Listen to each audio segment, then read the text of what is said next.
come on, kid. Oh, look at Creative Tony air drumming. I love it, dude. I didn't know you were air drumming to our theme song. Shout out DJ Raw B. Look him up on Spotify, by the way. That's our great friend and colleague. He used to work on the Murph and Mac show. We had him as a guest a few weeks ago, but he contributed all the opening song. He built that thing and made that himself. All those beats are DJ Raw B. Look him up on Spotify or Apple Music, and that's Raw RAW-B DJ Raw B. Creative Tony, good morning to you, sir. You're looking very handsome in your, what is that, like a leopard skin? I don't know what you're rocking over there. It is a Roby Tuesday.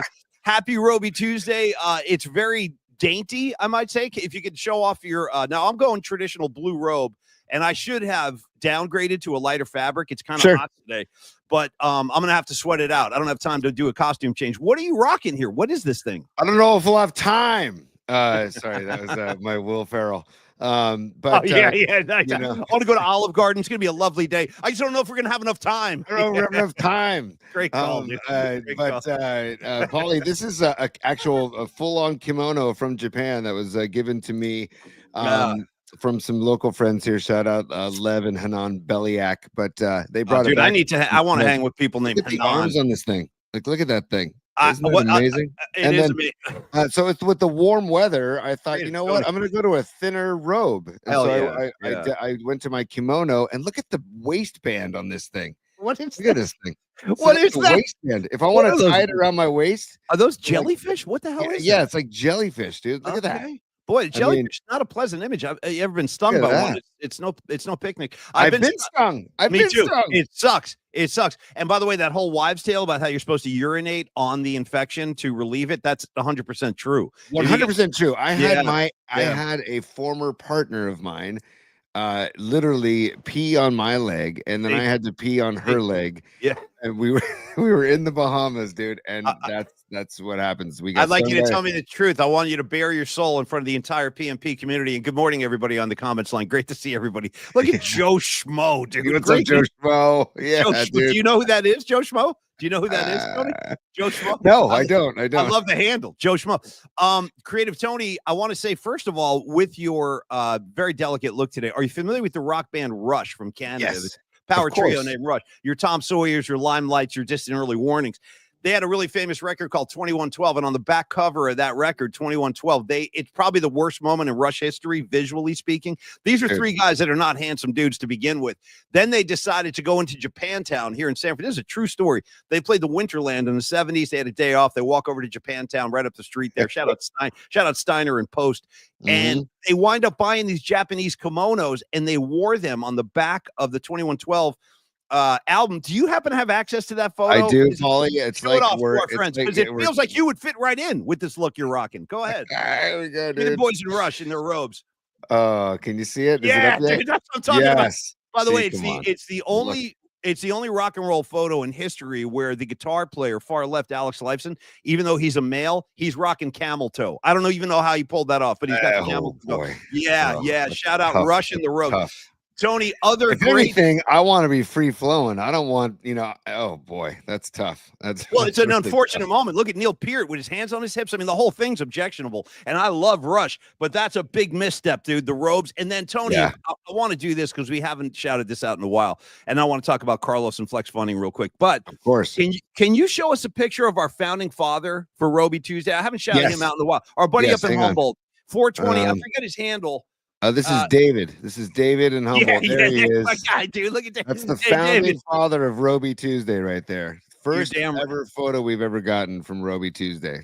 And my eyes are always drawn to the cactus on the far lower right hand corner of your screen. See if I can add both of these. Hang on, if I can add both. Or no, just it switches. Yeah. He looks like he's like a prize fighter ready to go. Yeah, man. Just clenched, Yeah. Let's go. It's like a George Foreman tribute. Rest in peace. Thank you, David. Thanks for sending those in. But remember, Paulie, pauliespod@gmail.com. If you ever want to send us pictures, emails, or you just want to say hello, and you want to add something to the show. Hello. Yeah. That's Uncle Leo, by the way. Shout out Uncle Leo. Of course. But let's talk about Carlos, Paulie, and then we can talk about Thursday, and then we can talk about Draymond and Jimmy Butler. We can talk Warriors Heat today, buddy. Warriors Heat. Miami Beach. Let's get into it, dude. Miami Beach. I would love to be at Miami Beach right now. What a great town that is. I had so much fun with Creative Tony running around all these hot spots. In fact, we wound up going to some underground bar literally underground. You had to walk down a flight of stairs. You needed like a password to get into this place. Right. And I forgot who tipped us off, or we just wandered in there innocently. I don't remember, but we wound up in this like speakeasy. It was late. Yeah. Dude, we were getting after it in Miami. It was like 1 a.m, and all of a sudden the bartender behind the bar, it was Murph, myself, and Creative Tony. It was a trio, like Rush. Yeah, that was a good. Oh, we had good cocktails too. Oh man, it's too bad we didn't have our kimonos on, but we were rocking as a trio. And so the guy behind, there's a true story. The guy behind the bar reached over and he looked at Murph and he pulled Murph in close. He goes, "Come here," and he goes, "You're a beautiful man." That's what he said to Murph. "You're a beautiful man." And he said that with very serious intention. And I don't think anything happened, but I'm just letting you know that Murph was approached by the bartender down in Miami Beach. But it gets that way in Miami. There's a lot of spice down in that there's town, a dude. ton of spice. Absolutely. And the vibes are thick in Miami. It was it takes a day or two to adjust. First of all, there's a lot of very, very attractive, beautiful people down there, men and women. I mean, you know, so Tony and I and your Uncle Tanel and Murph, we'd be eating lunch at these outdoor cafes, literally right on the beach every day after our show. And it was probably one of the most fun work trips I ever had in 18 years at KMBR. Yeah. But I remember it was like an adjustment period, Tony, because you and I will be sitting there eating calamari, and all of a sudden, like, 3 spectacularly beautiful women will walk down the street in bikinis, like in the middle of the daytime. It's like, what's going on down here? And then you got to tip your cap, Polly. Just got to tip your cap. You totally got to applaud it. And then and for the ladies, it's the same kind of thing. What do you want? Cuban, brown, gods walking down the street with washboard abs? They're down there too. And those guys are rocking like Speedos, just walking down the street. I'm like, this is a crazy town. But I loved it. I loved Miami. And then, Tony, remember all those huge yachts are parked. Oh yeah, it's incredible. It's an incredible scene, dude. Yeah. Speaking of, like, what did you say? Something you said it was a crazy town. Yeah. Christian Rags must live in a crazy town because he said he put a gnome out last night. He put a gnome out at his front door last night. Hey Rags, I hope that went well for you, buddy, because that's just continuing our conversation from yesterday about the wives' tale or the legend of San Carlos, where the town that I live. Creative Tony's a sneaky comedian, man. He gets his shots in like they're subtle. They happen quick, but you got to be listening. And you said maybe my favorite line of this entire calendar year yesterday came from Creative Tony. We started talking about eggs and then chickens. We were riffing on the prices of everything. And then and Tony introduced me to this whole concept of swingers that put gnomes on their front yard as some kind of signal to other swingers. It's like the bat signal. Yeah, we swing. Here's my fucking gnome. So Tony was like educating all of us on that. And I just got to say, dude, it was so funny because we talking about chickens, and Tony goes, dude, I want my chickens putting gnomes in front of their chicken coops. I was like, that's a great visual, dude. I got like a whole cartoon going on in my head of chickens putting gnomes. Yeah. Look at what Michael Diaz says. My parents have gnomes out in their front yard, and after yesterday's show, I have some questions. No, it's legit. I know, right? Now, every time I see a gnome, I'm going to be like, what's going on in this house? Creative Tony, I'm not sure if Carlos puts gnomes in front of the Flex Funding office, but we'll find out. We'll ask him. Ask him. I think I saw Carlos on the comment line. I think Carlos is in the house. So maybe Lewis can respond if he has a gnome. If he has Carlos, let us know. Let us know if you're swapping or swinging or putting gnomes out. I'm not sure. I doubt you are, but you never know. All right, Carlos de la Fuente. He's our good friend. You're going to meet him on Thursday at Longbridge Pizza. He's coming out for our opening day party.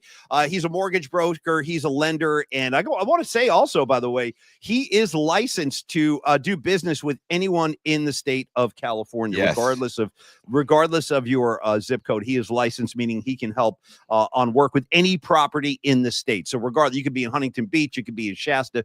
Tony, for God's sakes, you could be up in Garberville with the Wookiees, and he's still going to find a way to do business with you. So give him a call, 925-250-4894. Email Carlos at carlos@myflexnow.com. And again, like for those who just simply need some cash, you need a loan. The advantage of dealing with Carlos is he's an incredibly trustworthy stand-up guy. And that's why we're doing business with him. And he's doing business with us because we enjoy each other's personalities, and we know that there's no BS with Carlos. He's not looking to fleece you. He's not looking to pull a fast one on anybody. After all, there's not many more things in life more important than your finance. I mean, there's your health, of course, and your family. Yep. But after that, I mean, in order to move from, position A to position B, you got to have your money, and you got to have your money kind of lined up. And if you're short, Carlos is the guy you're going to want to talk to. If you do need cash, ask him about a HELOC loan, for example. One of his specialties. That's a home equity line of credit. It's one of his specialties. There are no hidden fees, no appraisal fees whatsoever. And again, I like this about Carlos, Tony. He works up tempo, like the Showtime Lakers. You know what I mean? In the 80s, Magic, you got Nice, Magic. dude. By the way, Nice. imagine trying to defend that. Magic Johnson is in the middle of the court charging at you with the ball. He's got Worthy to his left. He's got James Worthy to his left. He's got Michael Cooper to his right. Yep. And then Kareem is bringing up the rear. How are you going to defend that? That's like Carlos, dude. He's working up tempo, dribbling the ball. And he usually can close within 8 days. So your world will not get turned upside down, waiting to hear back. He's going to do it very quickly for you. Tony, other words on Carlos, I'll let you have the mic, and then we'll get into the program at hand today. But Carlos is a great guy. You will have a chance to hang with him on Thursday, and I look forward to that too. I'm looking forward to hanging with Carlos myself. But like back to Will Ferrell in the beginning of our show saying, I don't know if I have enough time. We don't have time. Yeah. Carlos knows everybody's time is precious, man. Even when we've met with Carlos, he has started our phone calls out with, "Hey guys, I know you got a lot to do, so we don't have to take a long time talking." So he understands everybody's situations, man, and he knows too that I don't know if there's a bigger purchase that you can make in your life besides a home, right? And what you do, there really isn't. Yeah, what you do with that investment and how you can use that investment to your advantage. That's what Carlos is all about. And I just want to say, from the Bay Area, local, born and raised. So again, Bay Area, all of the state of California. Carlos is your guy. And finally, dude, Paulie. Yes. Trust Carlos. Yeah, there it is.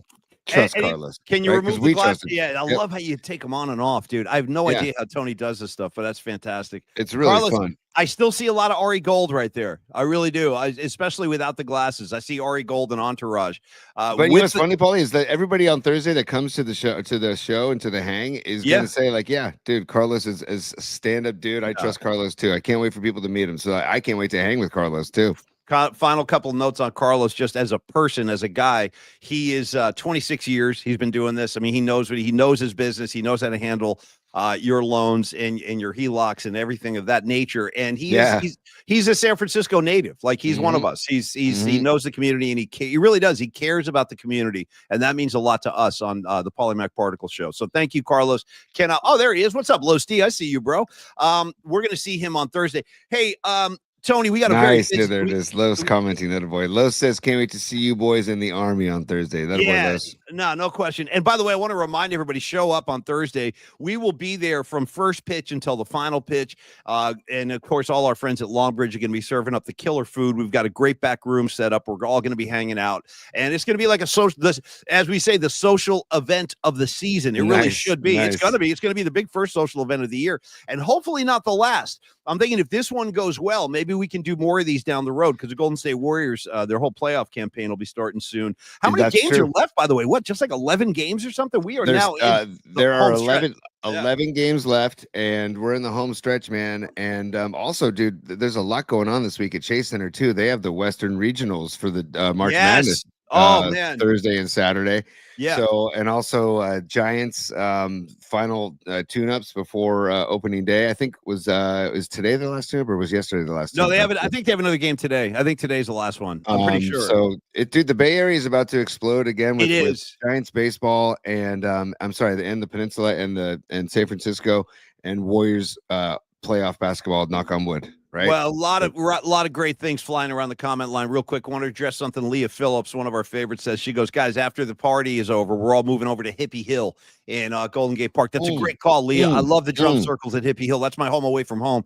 I fit right in on freaking Hippie Hill. We all do. Come on, I think we all have a little bit of hippie in us. Even the conservative types, you got a little bit of hippie in there somewhere, and I'm the guy to bring it out of you. All right, Creative Tony. And I want to remind everybody, you could do the double dip, the gangster double dip on Thursday. You hang out with Los, you hang out with Creative Tony, you eat some pizza, you watch the Giants beat the Reds, and then you mosey on down the street and catch some NCAA March Madness at Chase Center. So the double dip of Giants, Arrow, NCAA basketball is waiting for you. If we got any gangsters out there, I'd love to see the guys pulling off the double dip.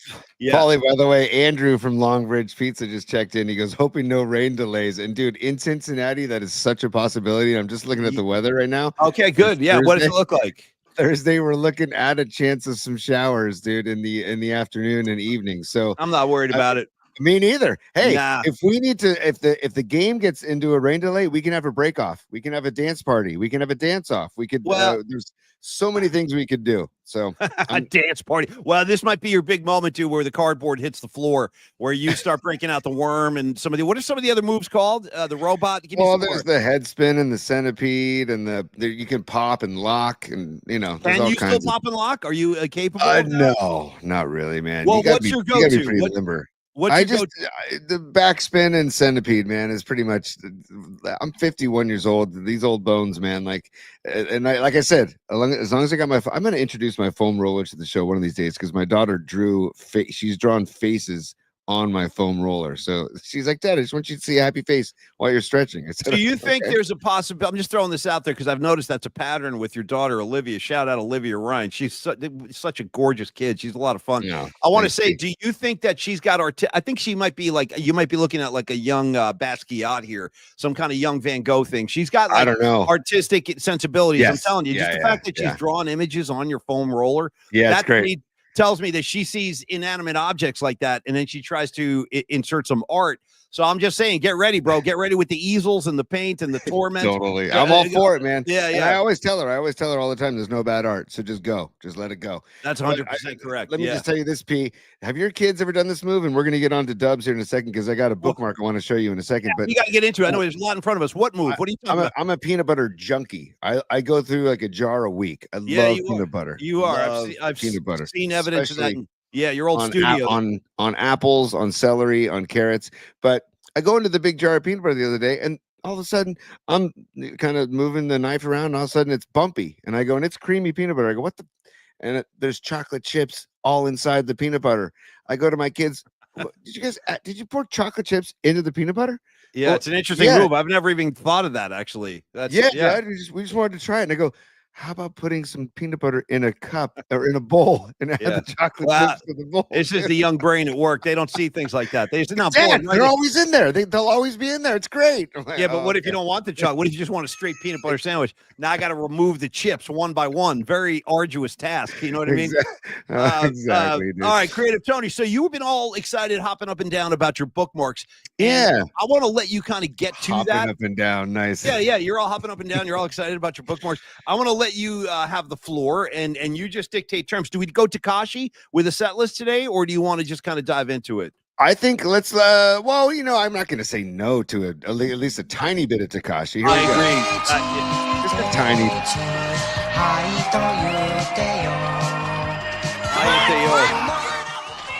Oh, by the way, that Tekashi spin is dedicated to our great Polymac Particle Army member over in Japan. I understand Doug has checked in again on Blue Sky. Yeah, he checked in again yesterday. Actually, late last night for our time, which is obviously the next day for him. So, and also in honor of my kimono today, we're gonna do Tekashi. So, hey, two words from Rags as you let the Tekashi theme song spin. Pan down is what Rags is contributing. Pan down. This is bullshit. Pan down. Yeah, bullshit. Don't sleep Very on angry booger. Don't sleep on Wormser either. The kid, the young genius kid, he was up all night eating cereal with Booger and Tekashi, and when the whole pan down thing was happening, but Wormser was front and center. Anyway, Tony, go ahead. It's time. Sure, go ahead, laugh if you want to. For bookmarks. Maybe that's how you get your kicks. You and your good time buddies. PMP style. Well, I got a flash for you, Joy Boy. Party time is over. All right. A little Easter egg or a little teaser. There might be some bookmarks merch. There may or may not be some bookmark merch. On that note, if I could interject one idea just for everybody, just again, bring your ATM card if you're so inclined, because Dom Peralta, the Polymac Particle art director, who's done so many great he's made so many great contributions to the show already. He has gone to work and he's printed up all kinds of stuff. So we got merch. We really do. We're going to have a merch stand set up. In fact, Tony, we should send out a tweet later today. We'll show everybody what's available so they know what they're going to be dealing with when they walk in. And we got shirts, we got magnets, we got posters, we got all kinds of stuff to spread the Polymac Particle community, spread the good word of the PMP community, Tony. On that note, sometime during the show, and maybe Dom can do it for us too, there's a Google form that we put together yesterday where you are actually able to RSVP. And I also tweeted it out earlier today on Twitter and Instagram and Blue Sky. So look for it there. Also, I'm going to put it in. It's also in our YouTube homepage inside the link section of our YouTube homepage. It's at the top if you want. That's where the RSVP is. Nice. See, thank you. Just Good. to give Neil and Andrew a heads up of how many people to get a round ballpark figure of how many people they can prepare for at Long Ridge Pizza, because they want to make sure that they can provide for all of the PMP Army. So if we can share that in the comments, but also look at our Twitter page and Instagram and Blue Sky. Okay, thank you. I'm laughing at something that NorCal Refrigeration said. It's very adult in theme, but he's riffing, and we like to riff on the show. He goes, I'll trade. He goes, this is NorCal Refrigeration and HVAC. He's a regular. He goes, I'll trade a ride on my blow-up doll for a T-shirt. I'll tell you the truth. You don't have to trade me the blow-up doll. I don't want that blow-up doll. If it's been used, I'm not interested. You know what I mean? Keep that thing at home. Maybe pop it. But no, the shirts will be available for you. HVAC, we got you covered, my brother. So, Tony, your bookmarks. Yeah. Let me show this. I'm just going to go right to it, buddy, because this is such a great vibe. This, you can't tell yet, but watch this video and just enjoy the goodness of the new found friendship between Draymond Green and Jimmy Butler. Well, let me get the volume up. Nice. Dude. Look at this. Oh, yeah. Come on, man. Oh, yeah. Dude.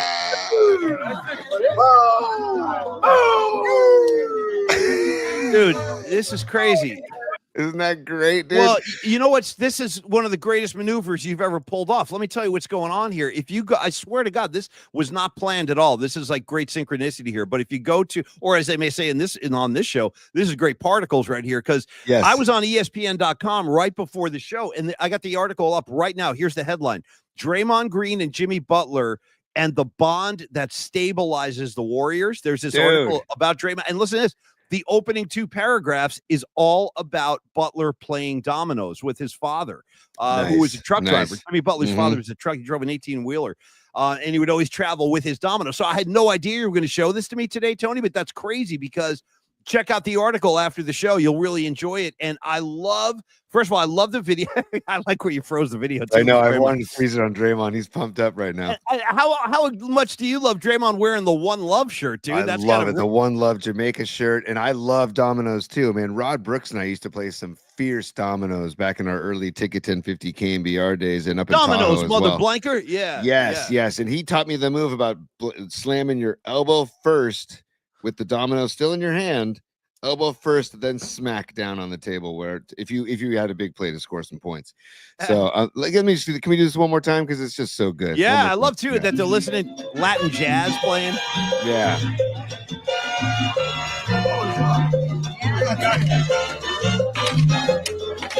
Oh, yeah.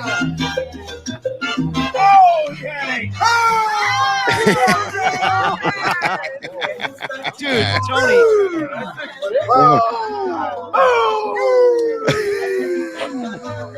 This is great. Hey, go ahead, Jimmy. Go ahead, Butler. I tell you what, I freaking love Butler, bro. I love his whole demeanor. Excuse me.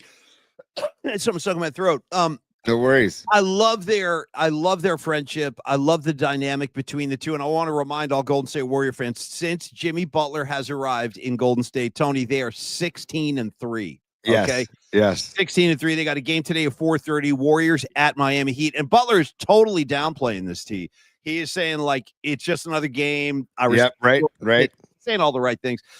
It was just a really unfortunate battle between a guy I love, Pat Riley, and another guy I love, Jimmy Butler. He wanted out of town. Riley was like, I'm not letting you go. You're our best player.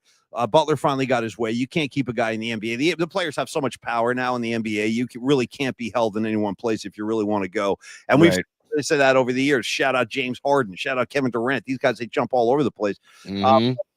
I'm very eager to see the game today. All I want is a win. I don't really care about the Butler storyline that he's going back to Miami. That's great and everything. But I'm also interested to see. I just want wins. That's what the Warriors need, freaking wins to make they're standing in that 6th spot where they are right now, and it's so tight that a loss could drop them as many as 2 slots. Now, Tony, the other thread running through this game is Steph Curry and whether or not he's going to play. Have you heard any updates? You got any info for us on that? You are like, it's almost like you're teasing Tony's top 3 here. The last I had heard is that he worked out yesterday and he felt good, and they were going to, it's a game time decision, I think is what today is.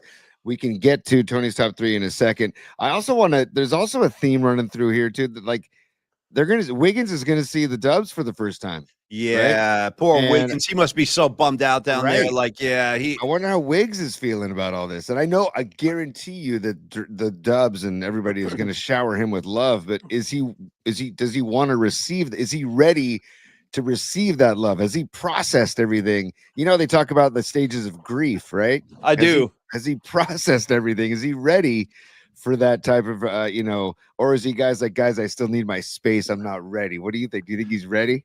Yeah, I think he's ready. Yeah. I mean, he was a good pro. He won a ring in Golden State. I mean, he's always going to have that. You can never take that away from Wiggins. And the year that the Warriors won that ring over Boston, he was a huge part of it, man. I was the best. I think that's the best basketball Wiggins played during his entire tenure in Golden State was that postseason run. I'll never forget. He was so aggressive in those postseason series that they had to go through to get to Boston. He was going to the rim with ferocity. I mean, but you didn't get that from Wiggins all the time. I felt like he was always a solid pro, but you didn't get that kind of aggressive mentality all the time. And I wish we had. Yeah, he had like familial problems or off the court problems. Yeah, that missed a lot of games. He was away from the team for a long time. Yeah, but shout out to the Huey Lewis song we made for Andrew Wiggins too, which was a lot of fun. Remember that song? Taking what they're giving because I'm digging Andrew Wiggins. Yeah. Anytime you can get Huey Lewis in the mix, I'm down for it. But a couple more bookmarks, and I think we're going to get to Tony's top 3 too. Okay. I just want to remind people it's Roby Tuesday. Paulie's in his robe, and I've got my kimono on. And happy Roby Tuesday. Yeah. Just some business here, Paulie, at Polymax Particles on Spotify and Apple Podcasts and iHeart and TuneIn if you just want the audio versions of the show.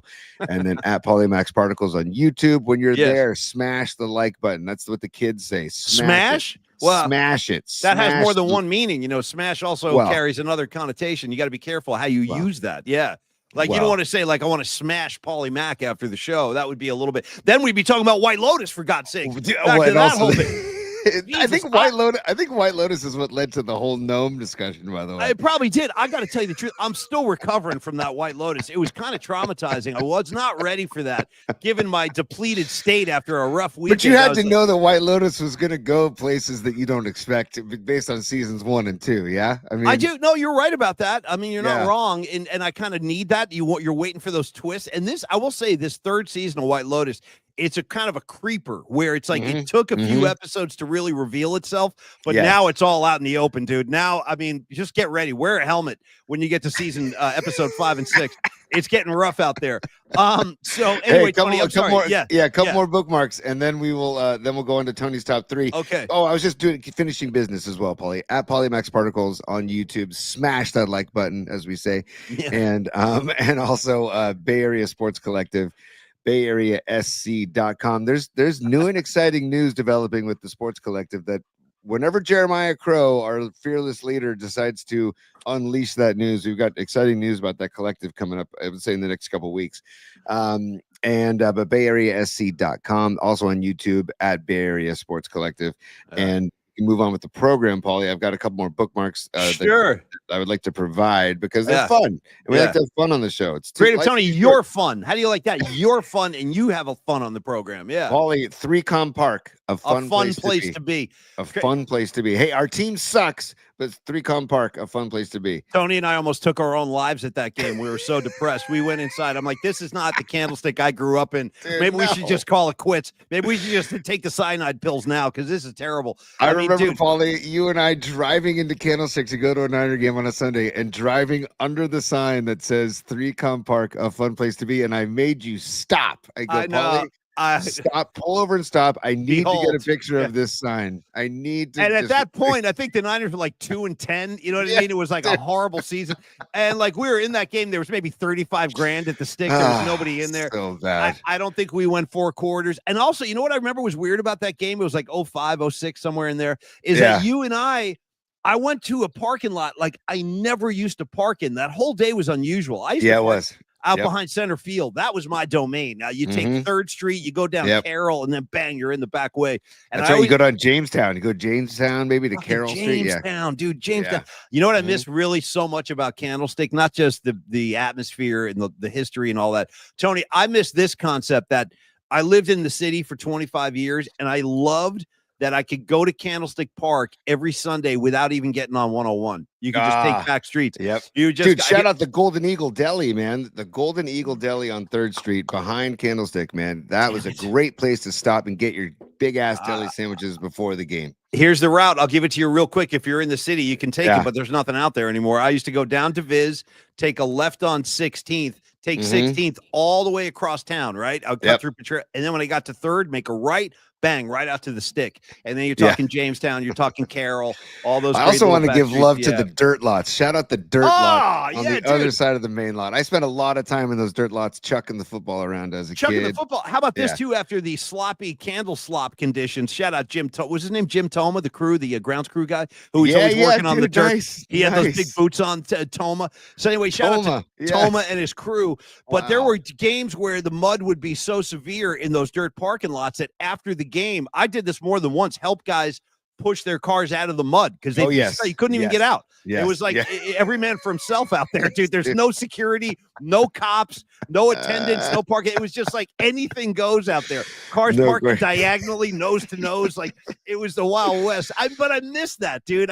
Me too, man. Me too. I miss it so much. It's just every time I drive up 101, man, it's just there's a gaping hole in that scenescape, in that landscape, in that like cityscape where they used to see Candlestick. I'm like, God, I know. So I mean, like, I have a picture of Candlestick up in my house because I remind the kids all the time. I should do that too. That's a great call. I have a Candlestick pennant over here. It's really not visible, but I should. That's great. I need a picture of Candlestick up in my house, dude. Sorry, T.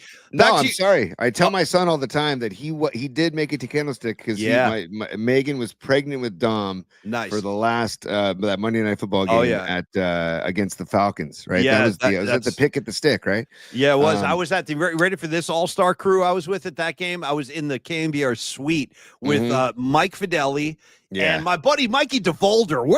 Shout out to Mikey DeVolder. Mikey D, Big D, dude. Mikey D. Let me tell you what. He had a couple of cocktails in him that night. My son James was with me, and he was like, "Dad, what's wrong with this guy?" And I'm like, "Well, he's having a good time." Yeah, he's because he was like falling over chairs and shit. He was, he was all over the place. Mikey DeVolder, that's my boy.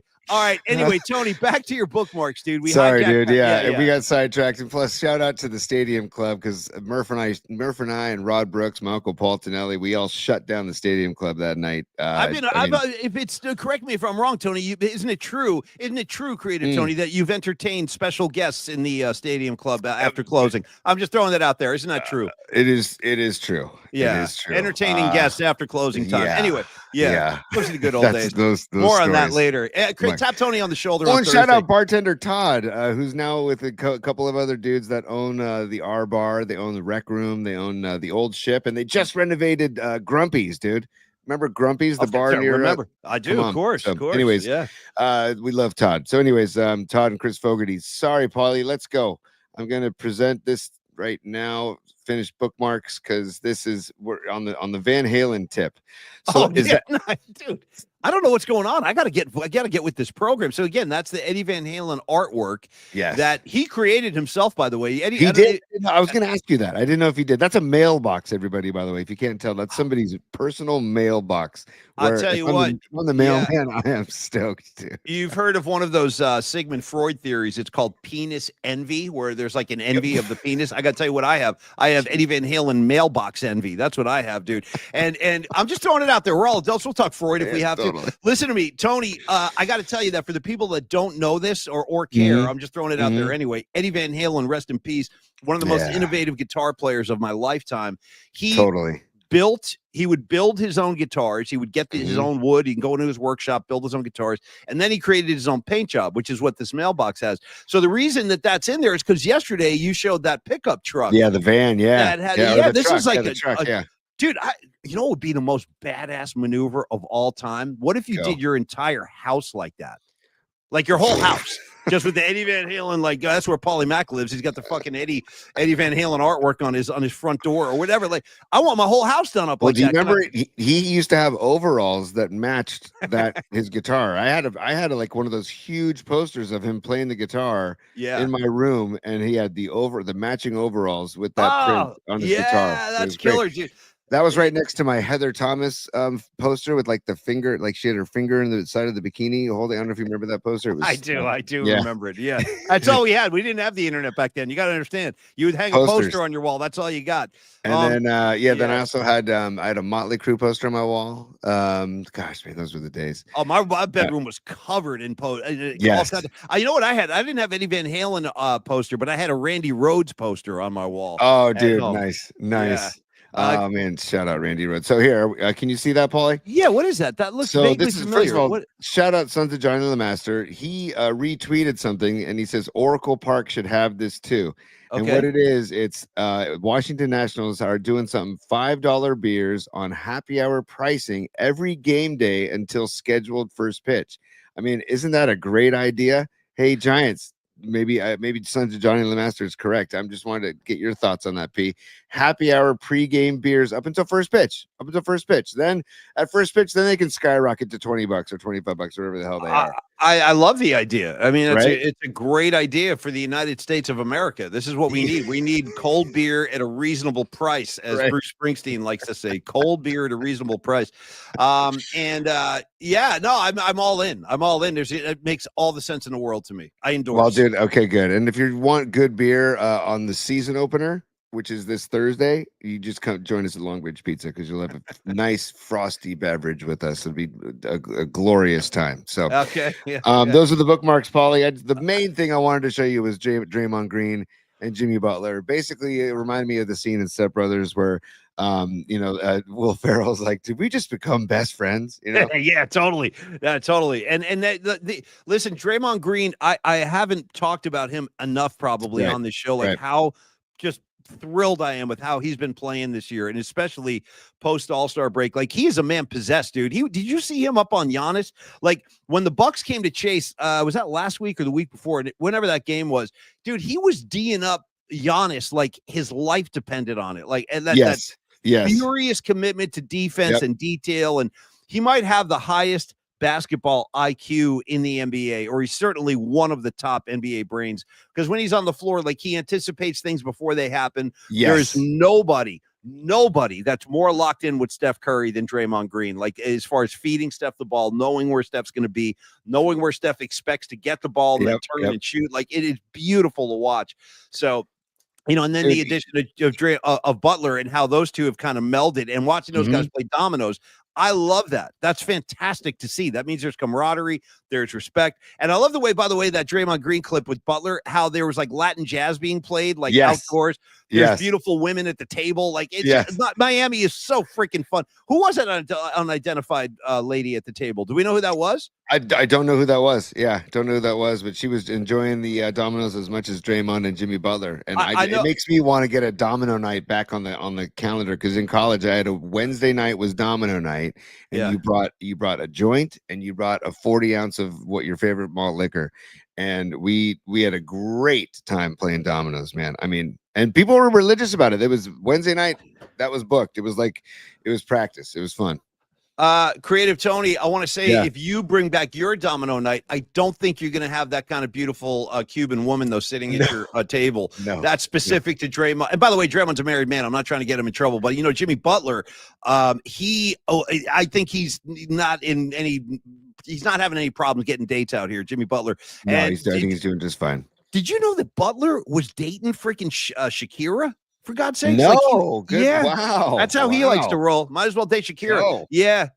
I'm a fan, by the way. Shakira playing guitar, hips don't lie, the whole thing. I'm on board. All right, Creative Tony. So only on that note, Olivia Rodrigo, right? So my daughter likes Olivia Rodrigo for the name Olivia, also her music. And but Olivia Rodrigo, there was just a clip I saw of her playing Don't Speak by No Doubt, which I've always dug that tune. I've always dug No Doubt. They're kind of like a reggae poppy punk reggae vibe. I don't know how to explain it with what's her name is. I'm blanking on her name. Is Gwen Stefani. Gwen Stefani, thank you. Yeah. And I was like, Olivia Rodrigo, nice work going back a few and giving some love to No Doubt, because I always assume that the younger bucks, these younger kids, don't even really want to look back and pay tribute. But she played it on guitar too. I was like, that a girl, I love it. And her like good role models, certain good, although her lyrics, some of her lyrics are a little. What? They're out there and we're scared. They're a little rebellious. There's a lot of that. There's a lot of that going on now. Is your daughter a Swiftie, by the way? No. She That's actually crazy. That's shocking. She's just like, she went through a tiny little phase, and then she was like, dude, and part of it was the Chiefs Travis Kelce thing. See, it even affected Olivia, for Christ's sake. Right. Yeah. My son and my daughter were actually saying enough. When they've had enough, like, because my son's a football junkie and my daughter's that loves music and football, but like she was like, enough, Dad, enough. I don't need to see her anymore. And I'm like, wow, it's gotten that bad where it's affecting a 9-year-old and an 11-year-old, you know? Yeah. No, man, it's crazy. So what does it say? Rags at oh, see, don't you love there's a whole conversation on the side while we're having a conversation too, P? I love that on the comments. Oh no, these guys are having their own thing. They have their own agenda going on. I know it gets that's a problem I have during the show, day in, day out. Like Tony and I are in the middle of some riff, we're doing something, and then I make the mistake of looking over at the comments line, and next thing you know, dude, I'm in tears laughing. So I wanted to do this too, Tony, before, and we're not going to wrap for a few more minutes, but before we wrap today, I want to do another couple of bummer bracket selections. I want to get the audience involved again. But do you have your top 3 ready to rock and roll? I do. All right, let's do top 3, then bummer bracket. How about that, Paul? That's perfect. Perfect, man. Yeah, that's good. That's good, Tony. Tony's top 3. Anytime. Tony's top 3. Love that sound effect. Tony's top 3. Woo! Feed him, baby. Feed him. Yeah. I never thought man, if whoever created Feeding the Ducks knew what phenomenon it has become with our show and the PMP Army. It really does work well. I mean, you pulled this beat out of thin air, and I'm like, that's the one. That's the one we need. It works. Yeah. It works. Yeah. What's up, Rags? Yeah, it's T3 time, Rags. That a baby. So Paulie, you were talking about the Dubs earlier in Miami, and I'm not going to go must-win game. I'm not going to go like all this pressure of Jimmy Butler back in Miami, but there is concern about Curry and his situation, and it's day to day, and he worked out yesterday, and it's game time decision. I just want to know, do you think that the Miami Heat's 31-40? They've lost 9 of their last 10. Shout out Heat culture. Yeah. You know what I'm saying? Yeah, shut up. I'm just ripping. I do like those guys. I like the Miami Heat. I like Spoelstra. I love me too. Jaime Jaquez, that kid from UCLA. I'm a fan of that kid. And of course I love Pat Riley. So, but I'll break their balls like anybody else. Go ahead, Tony. Yeah, Heat culture, losing ball games. So with the Heat culture, but not much to play for these last 11 games for them. Except for pride, right? By the way, shout out to remember Pulp Fiction. That's pride fucking with you. That's pride. Yeah. Fuck pride. Remember that? Like, yes. Yeah. Do you think that they should just rest Curry and then basically give the team after an Atlanta loss, have them come back have them build more confidence coming back after Atlanta and saying, we're going to rest Curry again. Yeah, and you guys need to get this dub without Curry and learn to play without him. Well, what do you think? It's a great question. I think that, they should err on the side of caution right now with the playoffs right around the corner. You do not want to aggravate this thing, get Steph in trouble with that injury. But I do think if Steph Curry tells the trainers, no, I think I'm good to go, then he should play because you need him on the floor. And I also heard a comment yesterday that kind of changed my mind because I originally, Tony, I felt, at least yesterday, I thought, you know what, it makes a lot of sense that Steph Curry does not play in Miami because it's just another day of rest. He can do his rehab without getting in a game situation. And like you said, the Heat are not playing great basketball. They should be able to handle the Heat without him. But I heard yesterday through the grapevine that Steph wants to be on the floor for Butler's return to Miami. Like he wants to assist Jimmy in getting that win. So, which I respect as a teammate and a leader. Like Steph Curry's like, no, I want to be here for you, man. This is a big day for you, and I want to be. That's why I just love Steph, man. Does the guy ever have an off day? Like, does he ever have like a bad day? Not yet. Not that. By the way, time out. Did you see footage that perhaps he didn't make that full court basket. Did I you started happen to see seeing the alternate angle. This is like the JFK assassination. I know. now. We got new angles. You know what I mean? There's a new film. Have you seen the new film? But yeah, I did see it, but I don't want the myth to get destroyed. Like I felt so Right, bad. right.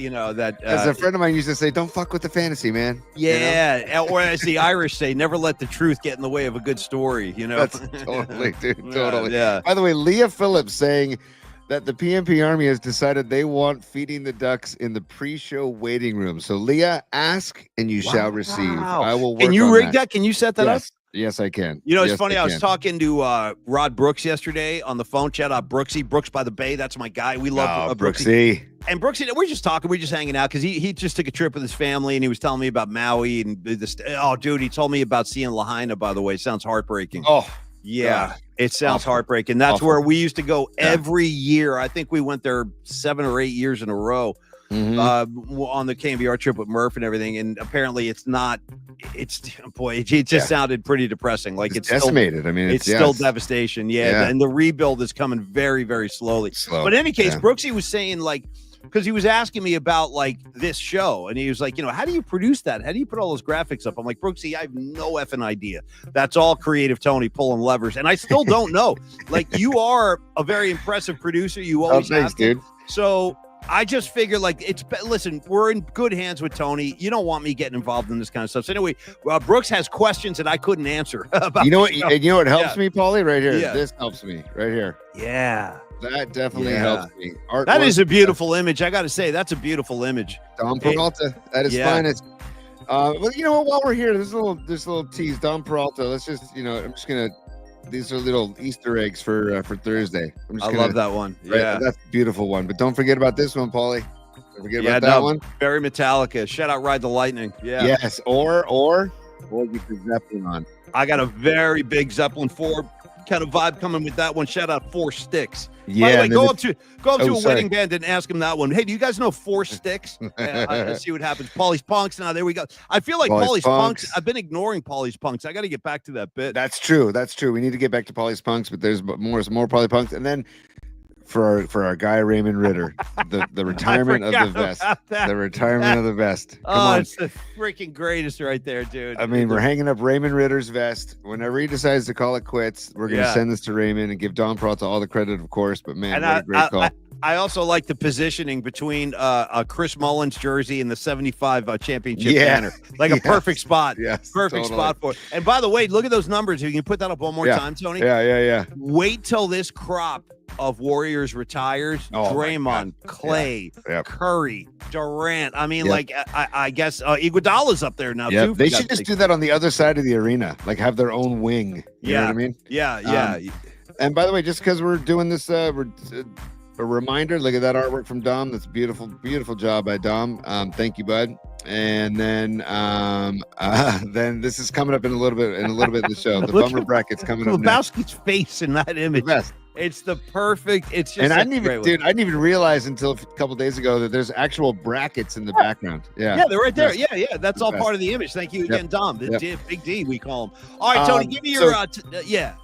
So the number 2 of top 3, and we got to start talking more Giants ball because it's coming. It's coming fast and furious on Thursday. Sure, man. And that reminds me. I want to get to this question I saw in the comment line, but my ADD is taking over, and I got to lock in.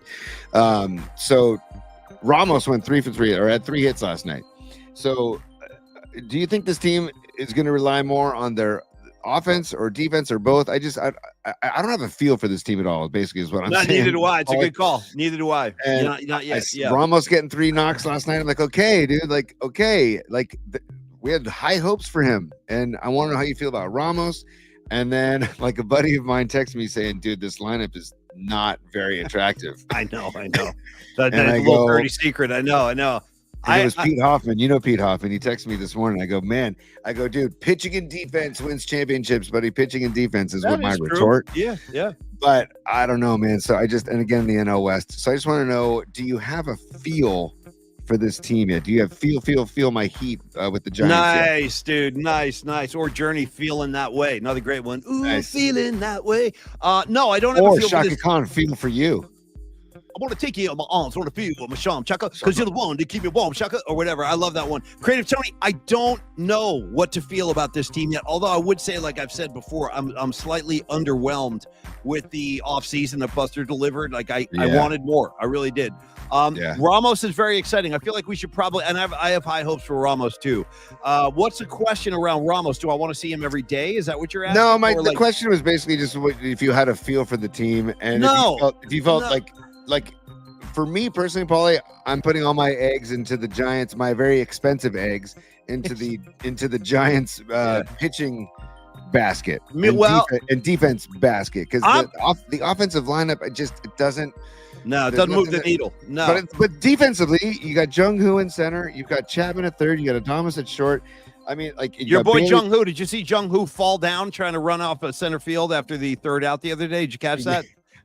He made the third out. They retired the final out. They were running back to the dugout. He took a couple steps. Wham! Just took a face plant right in center field. And Kuip was like, "Oh, come on, Jungo, you're making me look bad here." Did you hear that? It was pretty cool. Yes. And also, you also have Bailey behind the dish, dude. So it's like there are defensive studs on the field. They just offensively is where.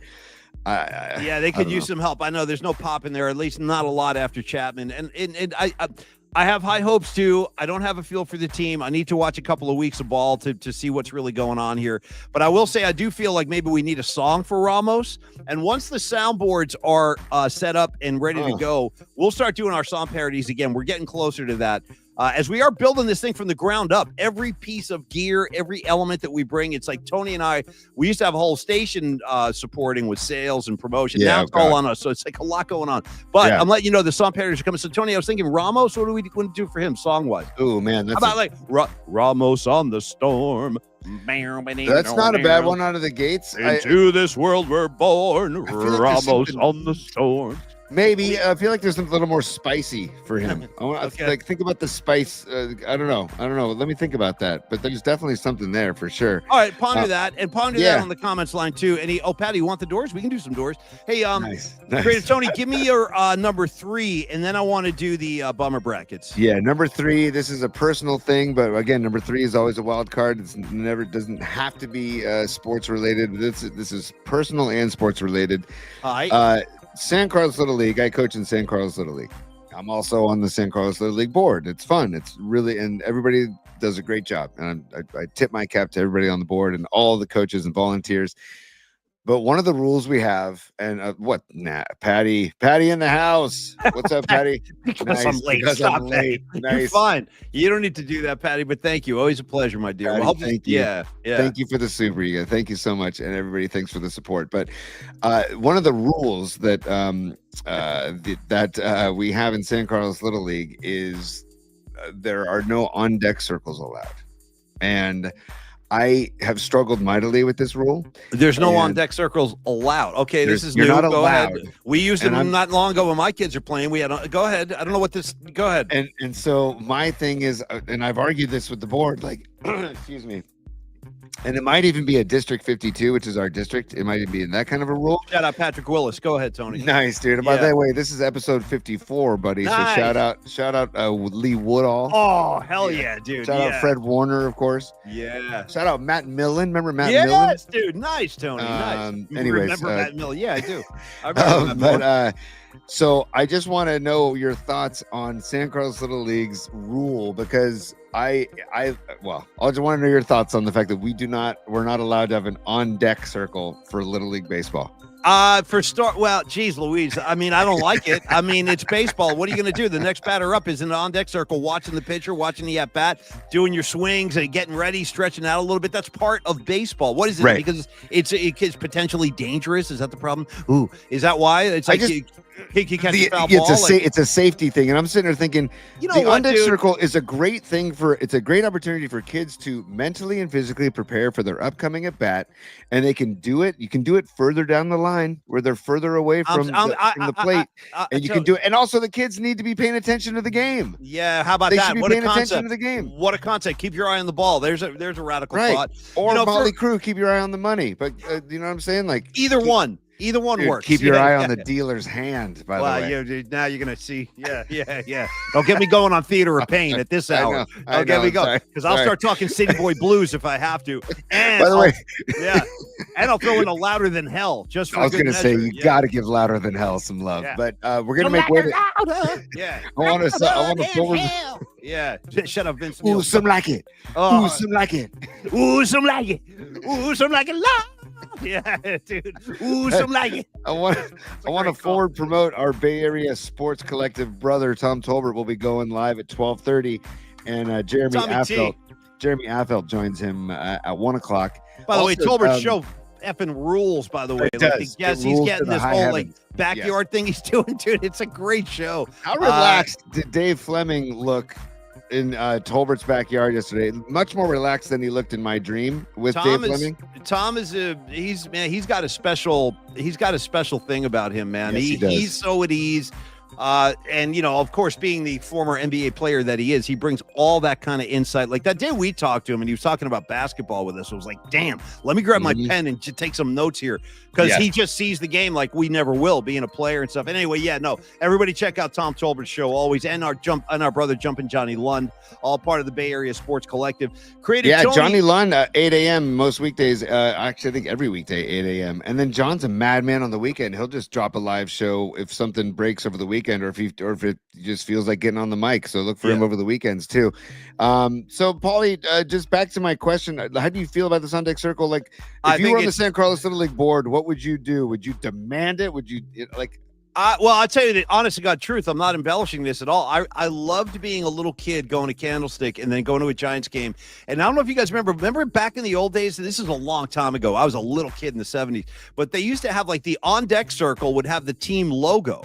So it'd be like the Giants on one, and then the other dugout would have like, the Expos or the Mets. They would have like the logo. And I always thought that was so cool. You'd see Willie McCovey on a knee in the on-deck circle watching the at-bat. I'm like, damn, that's baseball right there. Like, dude, he's mentally preparing for his at-bat, right? I think this whole obsession with safety, I don't think it's healthy. I really don't. I think it's like... And the kids are wearing helmets, dude. They're wearing helmets already in the on-deck circle. I mean, again, I grew up in a time with my guy Rags, where Rags would jump off the roof of a fucking garage just to see if he could do it. He'd be like, I'm going to jump, see if I can make this. I'd be like, yeah, Rags, do it. You know what I mean?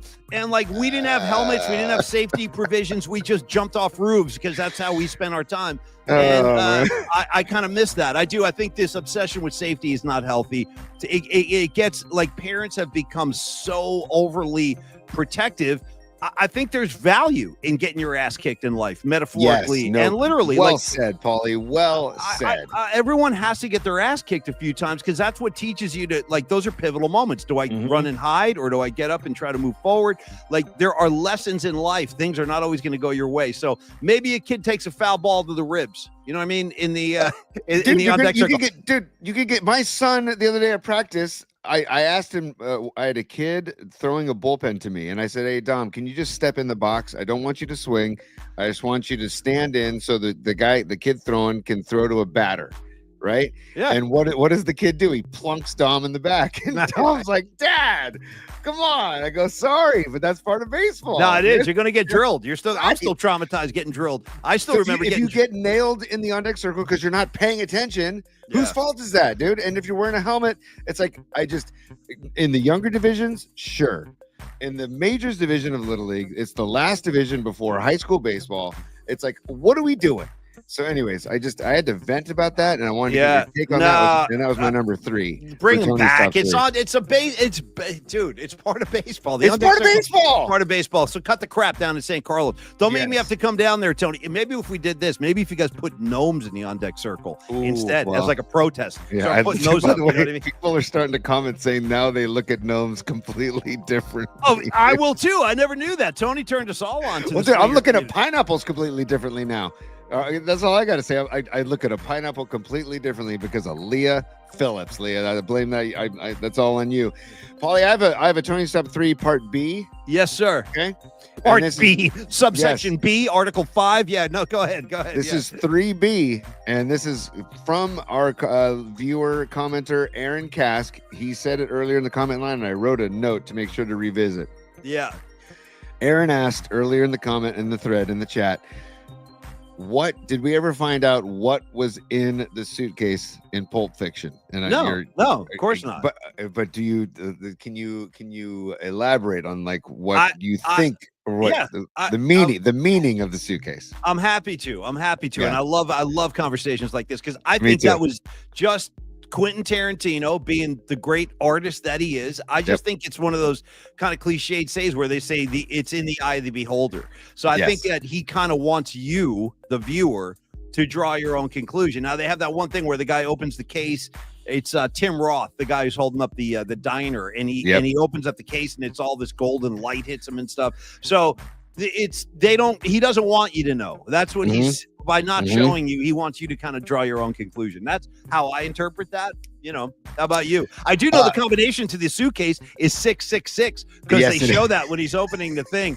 It's 666. The number of the beast. Well, shout out Satan on a Tuesday morning, or the Dark Prince. He's always watching, Tony. You got to be careful with Lucifer. Is it alarming to you that I know the entire intro, Vincent Price's entire intro to that song where he goes, "Woe to you, it's not any more alarming than me knowing every lyric and note of Black Sabbath by Black Sabbath. Beautiful. What is this that stands before me?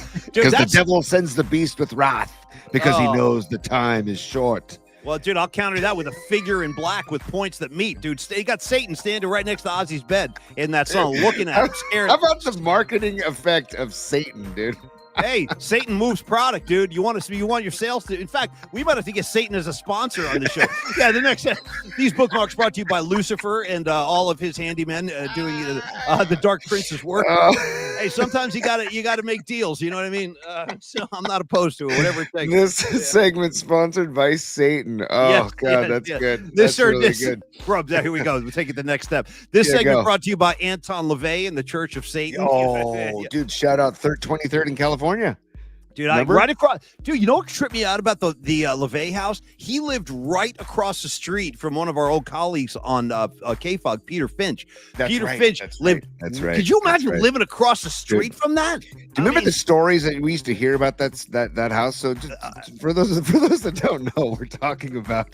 This is the guy who founded the Church of Satan. This is Satan. This is a real guy, Anton LaVey. Yeah, he wrote the Satanic Bible supposedly or something, and he lived on 23rd in California in the outer Richmond in San Francisco, and his house was all painted all black. Well, and supposedly he had like a tiger inside the house. He did. He had a tiger in the house. Yeah, and I'll never. Go ahead. Come on. You go. No. I'm just saying, there were.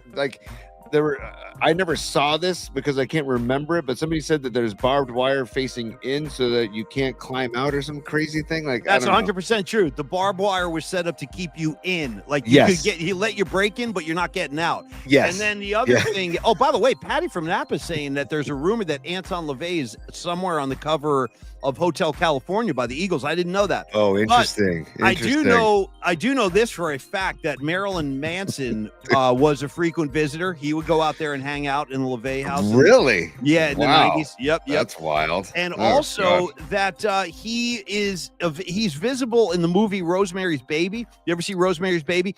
That he portrays Satan in that movie. It's quick, it's brief, but the guy playing the devil in Rosemary's Baby, that's Anton LaVey. That's the guy we're talking about. Wow.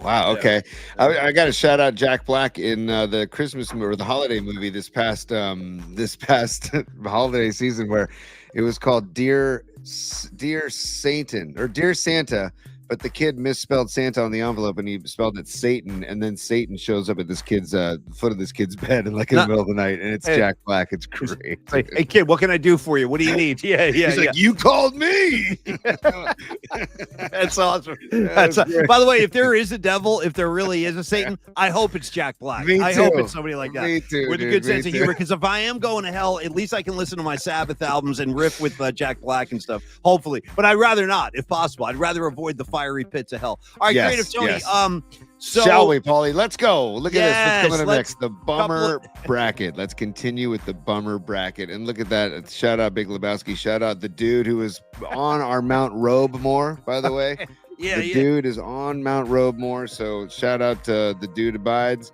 Oh, he's a Hall of Famer. Yeah, he's a Hall of Fame robe guy. Yeah. Yes. Let me put this back up here too. And I'm gonna get the bracket loaded up here, P. If I Go can ahead, buddy. Find it. There it is. Okay, stand by. I like this. Is our first kind of dalliance with the Church of Satan. We've never done this on the air before. We've introduced the satanic practices to our people. All right, here we go. Which bracket are we going to attack today, Tony? So we're going to go down to the bottom corner. A lot of open real estate. Real estate. We've got Chiefs fans versus Eagle fans. We've got Dodger fans versus Yankees fans. We've got Sammy Hagar versus Arnel Pineda. And we have Brittany Mahomes versus Taylor Swift. Let's do all of those right now. We're going to do all of them. Now, wow. Tony, okay, I love it. I want to start with number 7, the Chiefs fans, and number 7 seed against the number 26 seed Philadelphia Eagle fans. Now, yes. I think I want to get the audience involved again, Tony. Yeah, let's go. I love getting them involved. Me too. So, all right, guys, we're going to do it just like we did yesterday. Just give me your initial impressions as we advance the least, well, I guess the worst of the two. Like, who do you hate more, the Chiefs fans or the Eagles fans? And whoever you hate more, that's the one we're going to advance. Rags checks in quickly. No hesitation on Rags whatsoever. But Rags, see, the thing with Rags, he doesn't carry the same kind of wounds and heartache that we do because the Chiefs have beaten the Niners in 2 Super Bowls. Correct. Do you know how much I fucking hate that sentence right there? I just said the Chiefs it's the worst. Have beaten the Niners in 2 Super Bowls. God damn it, I hate that so freaking much. But I want to let you guys do the talking. Okay, Eagle fans, 1, 2, 3 for Philly. Chiefs fans bum me the fuck out. That's me too. That's Jamar. Hey, Jamar, I hope to see you on Thursday, man. Try to come to our party. That's Jamar Stamp. He's one of my favorite guys. And wear a Primus shirt. So I'm seeing more. A lot of Philly here. A lot of Philly, Tony. I know. F Philly. Here comes Low Steve. He goes, Philly fans blow. All right. Nice. Kate Scott rules, but F Philly. Thank you, Rags. Eagle. I think this is becoming a landslide, actually. Eagle fans are worse. Wow. One after another. Don't get me started with the drop lines. Whole other conversation. I saw that too. All right, let's just advance Philly. It looks like the consensus is in. Yeah, I think the Eagles are going to advance. I wouldn't have gotten my vote. I know Philly is their fans are obnoxious, but the way these Chiefs fans are behaving, like they're the first fan base in the history of the NFL. Like, give me a break, Chiefs Kingdom. Give me a goddamn break with this. It really upsets me. You can probably tell. I'll tell you one thing. The one thing the Eagles fan don't do is Eagle fans don't do the stupid and ridiculous and absurd tomahawk chop and the You're not sick of that crap. I was sick of that in '92 with the Atlanta Braves. Yeah. It's like the most mindless, moronic thing. I get it already. Come up with something new, jackass. Right. You know? Exactly. Sorry, Tony, so Sorry. I mean, I do know some very nice Chiefs fans locally, so I'll stand by them. And I have a dear friend who lives in Philly. Antonio is a nice Eagles fan. Bob, my friend Bob. Kate Scott. We got Kate and Nicole. Kate Scott, but those are the diamonds in the rough, shall we say? Because all right. I mean, which was it? Who were the ones throwing batteries? Which fans were throwing batteries? Philly. Yeah, Philly. right. Yeah. So if you're throwing batteries, you gotta be. I don't know. You got to be put to rest. So, all right, advance them. So that'll be Philly in that matchup, and then the next one down, we're going to continue on the sports fan bases, and we're going to say, "Oh, sorry, T. Okay, no, you're good." Dodgers fans versus Yankees fans. Dodger fans versus Yankees fans. I think I know where this one's going to go. Comments line, take it away. Dodger fans versus Yankee fans. Who's more objectionable? Now, having grown up my high school and college years on the East Coast, I had love for the New York Mets, like in '86 when they won that World Series. I was all on board. Shout out to Dr. K, Dwight Gooden, Darryl Strawberry, Gary Carter. I love those guys. Never, ever, ever was a Yankee fan. And being a Mets fan in New York is like being the runt of the litter.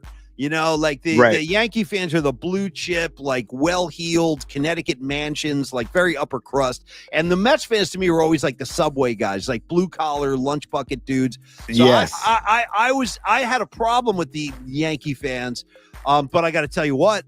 I was all in on the Yankees in the World Series last year when the Dodgers beat them. I was rooting for the Yankees hard, and they couldn't perform. Like I felt like they buckled under the pressure of their own fan base. Now the Dodger fan base, Tony, I'm going to let you speak to that. You've had Mark Graves just stole my thunder. He said Dodgers fans are showing up late and leaving early. That's number one for me. Yeah, they get like 3 innings of ball and then they leave. I also feel like there's a massive Dodger bandwagon with all these celebrities too, and it happens with the Lakers also. And yes, it does. I'm not a fan of that either. And then, not to get too serious or too emotional or sentimental, but also Brian Stowe. I got to bring up Brian Stowe and what the Dodger fans did to him back in 2012, 2011, whatever that was. Yeah. And I hope he's doing okay, but he's still like anyway. So not to get too deep and dark on that, but just on the more on a fun level. Yeah. I think it's just also more exposure that I've had to Dodger fans too. No, there's no question. No Right? question. I can promise you this though, Tony, you would not be comfortable in a bar room full of Yankee fans. You really wouldn't. Yeah, I'm telling you right now. Incredibly aggressive. They got a lot to say. Who's more obnoxious in your eye, Paulie? The Dodger fans. Dodger fans. Yeah. Are more obnoxious. And I'm with you. Like that's a cardinal sin right there. Why spend the $100 on a ticket if you're going to get there in the 4th inning and leave in the bottom of the 6th? What's the point of even driving out there? I will say this. I do like Dodger Stadium, the structure itself. Me too. I've seen games down there. I've seen a couple concerts down there. I like it. I like the location. It's very pretty up in the hills there, Chavez Ravine and all that.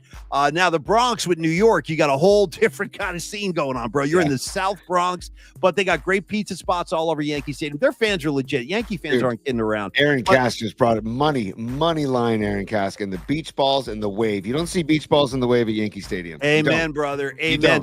So that's the capper for me. I mean, that's the capper. All right, well, get the votes in. Chip Lang says they're irritating tools, but I don't know which base he was talking about. Give me all of your votes real quick. So we going Yankee fans or Dodger fans on this one because we'll advance. I think I've seen more. I've seen a lot of Yankee fans here, dude. I'm shocked. I think they see more Dodgers, P.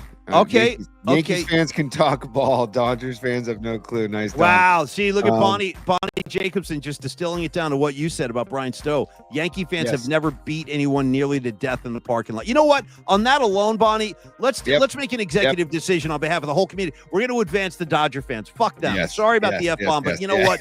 It's unforgivable. It really is. It's unforgivable. They're physically attacking a guy from behind. What's so funny? What? No, I'm not laughing at that. I'm laughing at the whole conversation we're having because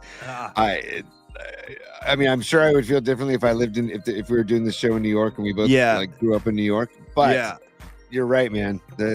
And again, I have dear friends that are Dodger fans locally, and shout out Max Medina, shout out the Trots, like the local friends here, like Trots, dude, the Trots, Jordan Trot, dude, former great tight name end for Virginia Tech under Frank Beamer. He's one of the Little League coaches who also is not a big fan of the no on deck circle rule. By the way, no, of course not. He's a red-blooded American boy, like eating hot dogs and Chevrolet, like us. Come on, man. By the way, also, you see all these coaches are like 6'5" and above, and then you have me, and I'm like this little. It's funny, dude. These visuals of these huge ass former athlete coaches.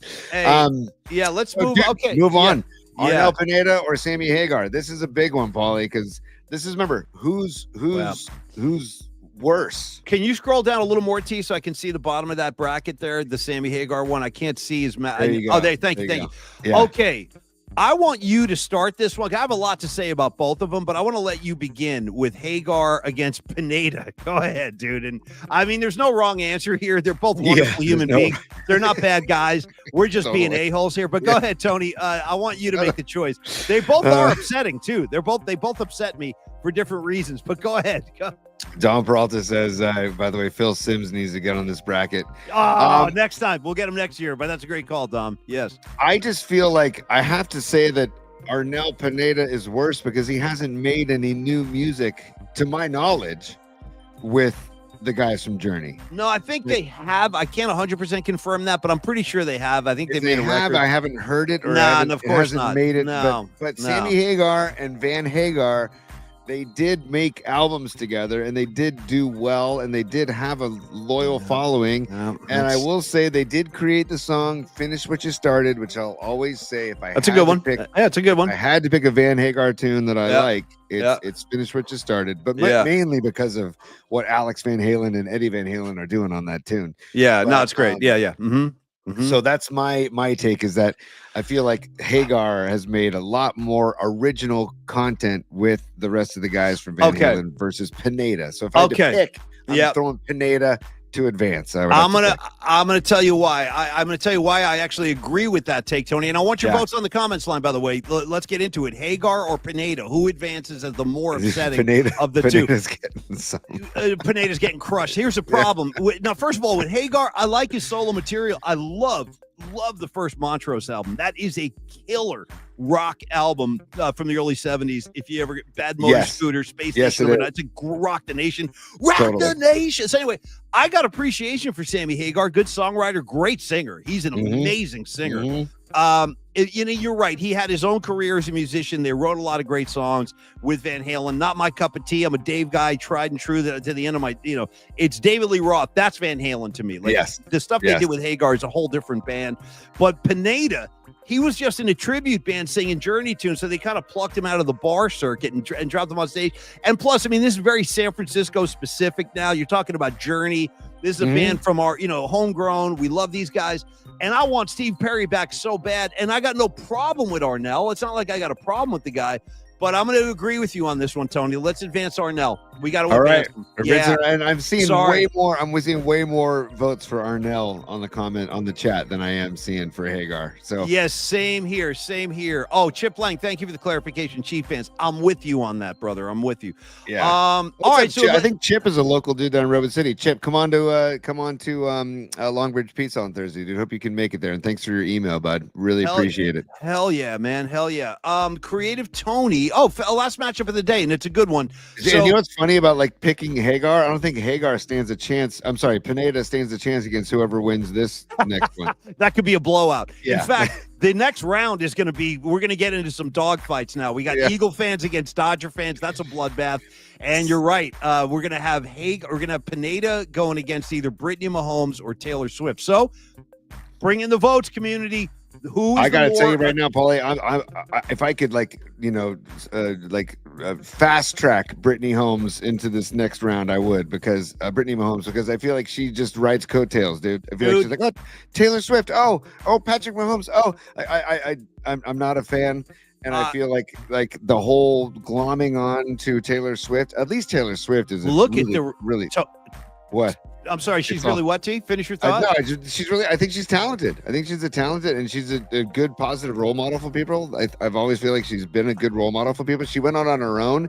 She told her record company, a record label back in the day, F you, I'm going to go re-record all of my albums and redo all my albums and release them under my own label. I respect that. What, so she can make twice as much money? Well, no. But like she said, F you took a ton of money from me before. Like I'm going to do it all on my own. Yeah. Yes, her ticket prices are ridiculous. I don't know how much control she has over that. Who freaking knows what goes on behind the scenes? She has control. They all do. Yeah. It's okay. She has a say, but I don't know how much say. There's all kinds of people involved in her camp. I'm not defending her, but I'm saying I just don't know. Right? I want and music generator, the music industry alone just dropped the prices. They're freaking ridiculous, man. Especially trying to get kids. The amount of money I was hearing families paying for Taylor Swift tickets is a joke. Thousands of dollars. It's a joke. Thousands. Yeah. Anyways, but Brittany Mahomes annoys the shit out of me. So sorry. Okay. Well, no, you don't have to be sorry. That's why we're doing this, Creative Tony. These are the bummer brackets. You're obviously bummed out. I can see it. You're wearing it on your sleeve, and I like that about you. Here's the problem. Man. This is too close to call. This is like a photo finish. Tony, get over here on the comments line because I can't decipher. There's so many for each. We got a lot of angry. I'm looking back. People okay, so don't like Taylor Swift, but people don't like Brittany Mahomes. I'm going to cast my vote for Brittany Mahomes, and I'll tell you why. I find everything about her objectionable. Everything from the way she tweets to the. In fact, after the Super Bowl, do you remember Brittany Mahomes tweeted, "I can't believe the refs let my husband get hit like a dog." It's like, hey, Brittany, check this out, my kid. Feeling right there. Yeah. Check this out. Here's a newsflash for Brittany Mahomes. They're playing fucking football. It's a contact sport. There's people going to get hit out there. The fact that Mahomes has never been hit and she's so up in arms, the first time he's actually gotten his ass knocked in the ground a few times, that I thought was so unbelievably uncool and embarrassing for her and for Patrick Mahomes that I automatically advance her on that alone. But Paulie, I don't recall Jennifer Montana calling the SF Chronicle and saying, "You know what? Can you please get Leonard Marshall on the phone? Like, give me a break, dude." Like, great call, brother. You know what I'm saying? No, I never heard that either, and that's because it never happened. But I thought that was way more Brittany Mahomes. I'm seeing way more Brittany Mahomes than Taylor Swift. Way more.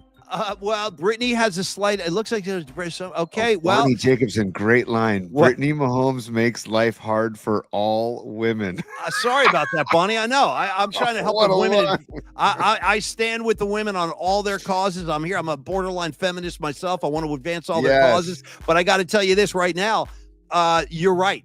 She's not doing women any favors the way she carries herself and the way she's got this kind of entitlement about her that I'm the first lady of football. Get the F out of my face with that S. You know what I mean? But the problem is the Niners can't beat them, and it drives me effing crazy. Regular season playoff doesn't matter. Chiefs have the Niners number, and I hate that. But let's advance her. Two comments real quick. Patty from Napa, she's a loon. Put Brittany up there already. Okay, and done. Then Nick DiFrancesco. Swift at least helped Peter Hartlaub name basketball plays for his youth basketball team. Okay, yeah, Nick, that is great inside knowledge, dude. Nice. And that's high level listening to some of our guests. Peter Hartlaub, one of our favorite guys. We had him on last week. All right, so we're going to advance Brittany Mahomes as the bummer that bracket is set. The first round is set for that bracket. So all right, let's call it for today right here, Paul. That's a nice balanced bracket. Tomorrow night, we'll get over on the other side and we'll finish up that. What we're going to be looking at, the inconvenience bracket. Yeah, we got work to do. We got inconvenience and we have the medical. Finish the medical bracket and the inconvenience bracket. So we'll finish get that into tomorrow that. night. Yeah, and in the meantime, I want to dismiss the class so everybody can get to lunch. I'm not kidding. I'm starving myself. I want to go eat something. I'm meeting my buddy Moselle today for lunch downtown San Rafael. Nice. Hope to see everybody down there. All right, hey, listen. Tell Moselle hello for me, buddy. I will. Hey, and in the meantime, John Joseph, Bonnie, Dom, Aaron, Naomi, all of our friends, Rags, Leah, HVAC, all of y'all, Jamar. Can't wait to see you guys Thursday at Longbridge Pizza because you'll be able to shake the hand of Carlos De La Fuente as long as you make it there. That's all we're asking of you. That's the only requirement to you just show up. And then you can talk to Carlos. Really, have a conversation with him. Bring up your situation. Be like, hey, Carlos, would a HELOC loan work for me? I heard Paulie talking about him, but I need you to explain if that's a good choice for me. And he will break it down for you. And again, I want to remind everybody, Carlos De La Fuente at Flex Funding, he is licensed in California, meaning he can take on and help you work with any property in the state, regardless of where you are, even if you're outside the Bay Area. Carlos can help you out. It's Flex Funding. If you need cash, talk to Carlos. Tell him about your situation. Give him a number that maybe you think is going to help you along, and he'll go to work for you. Give him a call, 925-250-4894. You can also email Carlos. He's on email all day, carlos@myflexnow.com. But again, for me, I would take advantage of this opportunity Thursday to go face-to-face with him, get a free, have a free conversation with him about your financial realities and challenges and let him help you out. And again, if you are interested in the HELOC loan, there are no appraisal fees. There are no hidden fees of any kind. He does standalones as well. If you want to talk to him about a standalone, he can definitely do that. But his services are waiting for you, and we all need a hand in this day and age, man. The cost of living is getting expensive. Tony and I talked about chickens and eggs yesterday as we riffed, but there is some truth in there. Like it's a very, very expensive time in the Bay Area right now. So talk to Carlos. Let him get you into a better reality, Tony. I'll let you wrap things up over there, my brother. I want to give my friend Mel a shout out too, because Mel Aragon called me and told me that he had a great conversation with Los and said he's like, man, we had a really pleasant conversation. I'm looking forward to like diving deeper with Carlos. So like we joke around about trust Carlos, but it is a thing. Like totally. We're not just riffing. It's a true thing that we believe we're partners with Carlos because we like the dude and we trust him and we feel like you can trust him too with your biggest asset. I mean, there's no biggest asset than your home, the biggest purchase of your life, most likely. And you know what? If you need help with it, Carlos can help you. And I love that he's from the Bay Area, and I love he knows this area. 26 years in the biz. So again, trust Carlos is what we all say. Trust Carlos. 26 years in the biz, T, and he's a really, on top of everything else we talked about professionally, Carlos is just a good guy. Yes. He's just a good guy. Yes. Yeah. And come hang out. That's all. We're having a good time Thursday. Come hang out. Meet Carlos. Meet the people at Longbridge. Give Creative Tony a hug. Compliment him on his kimono. Whatever you want to do Thursday, it's entirely up to you. Until then, thank you, Los at Flex Funding. Thank you, Creative Tony. Thank you, all of our good friends on the comments line and out there beyond our reach. If you're not on the line, but you dig the show, thanks so much. Please do like and subscribe. I guess that's the one thing we would ask is to help this thing move down the road. The more subscribers and likes we get, I guess the better off we'll all be in the long run. So Creative Tony. Yeah. And on that note, P, I just want to remind people on our Twitter page, I posted earlier today and I'll post it again, and also on Instagram and at Blue Sky at Polymax Particles or at Polly's Pod. We're posting the link to RSVP to the watch party on Thursday at Longbridge Pizza. So if you can click on that and RSVP if you're coming, and if you're bringing people, we Neil and Andrew just want a rough estimate of how many people might be coming to the party, and also at Polymax Particles on Spotify and on Apple Podcasts, iHeart, TuneIn, and also Polymax Particles on YouTube. Hit that like button, smash that like button, Polly. And then don't forget the Bay Area Sports Collective. Tom Tolbert starts in 5 minutes. Okay. With Jeremy Affeldt at 1 o'clock. And he also has Jay Wright, I think. Talking college hoops tomorrow. Yeah, nice. I love Jay Wright. I'm a big Jay Wright. You know what I've been saying? I've been saying this forever. Nobody comes along with me on this one. I'll leave the show with this. Ponder this till tomorrow night when we do our night flight. Jay Wright looks to me like a brother of George Clooney. Ponder that. Totally. Yes. Yeah. That's a great call. I just see it. I don't know if anybody else does. I see that. All right, Tony. Dude, great time today. Great hanging out with you guys. Everybody get outside and enjoy this beautiful day one way or another. If you're locked in your office, take a walk at lunchtime. If you're working from home, get your ass out there. If you're in the city, you know what I would do on a day like this? I'd be right over at Baker Beach so fast. You wouldn't even know what freaking hit you. I'd have a Nerf football, maybe a couple cold Budweisers in the sand, and you enjoy this beautiful weather. Oh, by the way, enjoy it now, because, Tony, I heard the temperature's dropping like 25 degrees by tomorrow. Well, there's another atmospheric river coming. I know. Supposedly. Like, what in God's name is going on around here, man? Yeah. It's like summery today, and then tomorrow we're going to be in our heavy down jackets. All right, Tony, much love to you. Dismiss the class if you could. Class dismissed. Sounded good as always, and on the outro music awaits. Yes, sir. All right, y'all. Thank you for stopping by today. Thanks for spending a few minutes with Polymax Particles. Creative Tony, you're the man. All you people on the guest line, you're the men and women. We will see you Thursday at Longbridge. But before then, tomorrow night flight. In fact, we'll talk to Neil Denardi on the show tomorrow so he can talk about what he's got planned for everybody on down. We got to ask Los if he has any special dietary needs. Like, what's Los's favorite pizza? What's Carlos's favorite sandwich? That's a good call. Yeah, we're going to find out. We're about to find out. We're about to witness it. Yes. Just so you know, Neil Denardi right now is at a pizza conference in Vegas. So he's coming back. He said, how about that? A pizza conference in Vegas. I don't know why I'm not there. I should be there as well. I feel kind of amazing. I feel kind of ashamed that I don't have a table set up at that conference because they need my opinion. Believe me. All right, Creative Tony. Polly. Thanks to our founding father. Yes. Goodbye. Sing it, T. Roby Tuesday. So there you go. So very nice. That's our founding father. Yeah. Thank you, David.